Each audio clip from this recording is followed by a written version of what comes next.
Pakistan's recent airspace closure is creating major turbulence for flights heading to Europe, North America, the Middle East, and Central Asia. And the ripple effects are just beginning to show. Let's take a look for today's video. Pakistan's announcement of airspace closure has forced Indian Airlines to reroute international flights, dramatically impacting travel schedules. Among the hardest hit, Central Asian countries, the rising stars in India's outbound travel market. IndiGo, one of India's largest low-cost carriers, cancelled its Thursday flights to Almaty and Tashkent, while departures to other destinations like Tbilisi and Baku faced significant delays. To give you an idea, a Delhi to Baku flight, which typically takes around 3.5 hours, stretched to over 4.5 hours. Even worse, the Delhi to Tbilisi flight duration almost doubled, taking nearly 7 hours. A spokesperson for IndiGo explained, due to the closure of Pakistan's airspace, 50 international routes operated by IndiGo will require longer sectors and hence may be subject to some slight schedule adjustments. With the same restrictions and limited rerouting options, unfortunately, Almaty and Tashkent are outside the operational range of IndiGo's current fleet. The operational range here refers to the maximum distance an aircraft can fly without refueling. Longer flight paths caused by avoiding Pakistan's airspace are simply not viable for some of IndiGo's planes.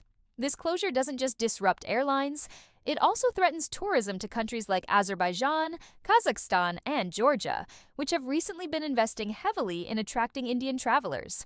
A December Agoda report highlighted that Indian tourists are increasingly exploring destinations like Azerbaijan and Georgia. Now, flights heading to Europe and North America, especially from Delhi, are facing even bigger headaches. These flights are now avoiding Pakistani airspace entirely, leading to longer flight durations and, in some cases, additional technical stops, also called tech stops.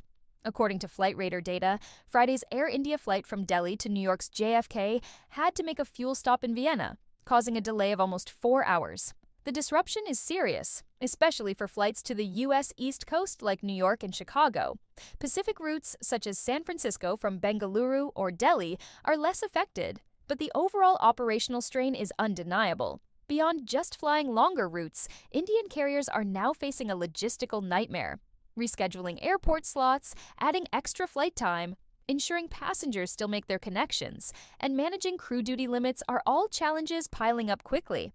As one analyst pointed out, Air India's whole VIA campaign, promoting faster global connections through India, is under real stress. Now, inbound passengers might miss their connecting flights. The ripple effects are extensive.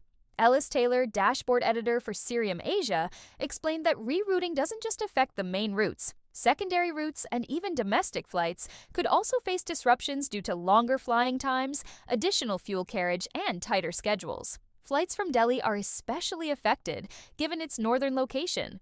Mumbai, being closer to the coast, has more routing flexibility. For now, softer fuel prices may cushion some of the cost shocks. But if the closure drags past the current NOTAM deadline of May 24th, the situation could worsen dramatically. Could this disruption give an advantage to Middle Eastern carriers? That's a big question. Carriers like Emirates, Qatar Airways, and Etihad already dominate global hub-and-spoke travel models.